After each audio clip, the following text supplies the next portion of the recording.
Committee, Mr. Guthrie, for 5 minutes for your questions. Thank you, Chairman Hudson. I appreciate the recognition, and thank our witnesses for being here again. And this committee, we spent a lot of time this past year discussing artificial intelligence and how much artificial intelligence is emerging and how it touches everywhere, and particularly all of our jurisdiction. We famously say in energy and commerce, if it moves, it's energy. If it's not moving, it's commerce. We have jurisdiction over about everything, and the one consistent across all of them is artificial intelligence. So to start with, Captain Bernardo, are you currently, or do you plan to use AI in your 9/11 call center? And if so, how does it benefit public safety? And if you're not, how do you think you could use it? Currently, thank you for the question, and thank you for being here. First of all, we are not currently using AI in our ECC, but we are planning to. And one of the most important ways is translation of foreign languages.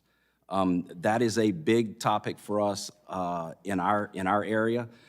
To be able to translate quickly, it takes us 2 to 4 minutes to get a translator on a phone during a 911 call, and that's just not acceptable. So we're looking for that to be an advantage for us. Okay, thank you. And then, Mr. Gertz, as I mentioned in my opening statement, Kentucky's had floods and tornadoes in 2021. Actually, in my neighborhood, my neighbors right behind me lost their homes. We were blessed, but it was right behind them.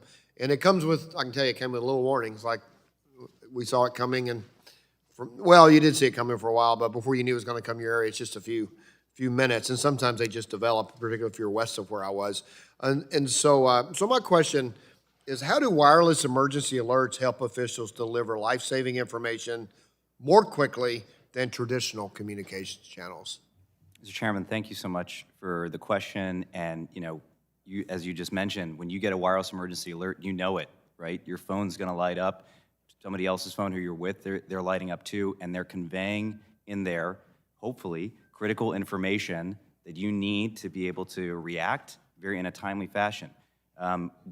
This committee helped us usher in this service that we're now broadcasting these messages to any device that can receive them. It doesn't matter what service you're on, you can receive these WEA messages if alert originators send them out with the information that they need. And over the years, we've invested in new capabilities that they wanted. They wanted better geo-targeting. They wanted the ability to embed links so they can go to a website to get more information.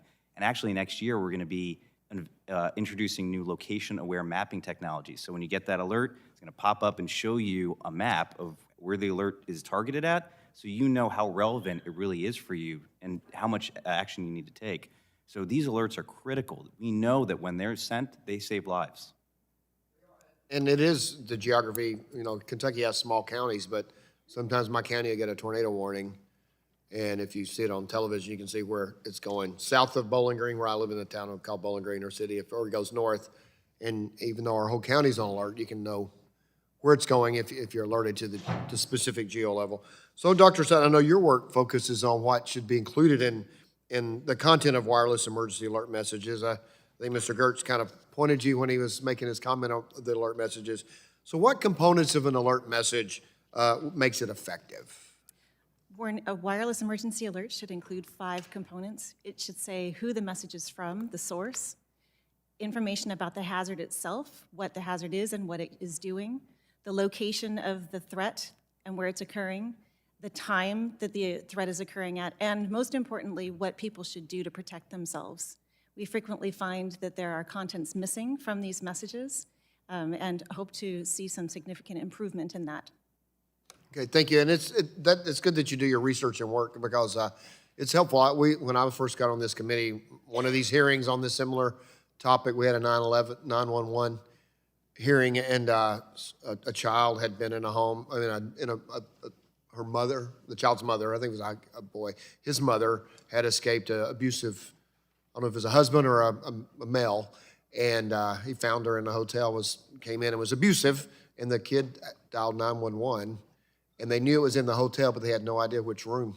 And so they show up to, I guess it was a motel, but by the time they got to the actual room, it was too late. So the more we can target and we can nail it down, the better. I think then we added something where even if there's an extension, you have to kind of identify where the extension is coming from. So unfortunately, tragic incidences sometimes, that's where we learn lessons that we can hopefully apply to help other people in their lives. So thank you for your testimony today. This is important, and I'll yield back.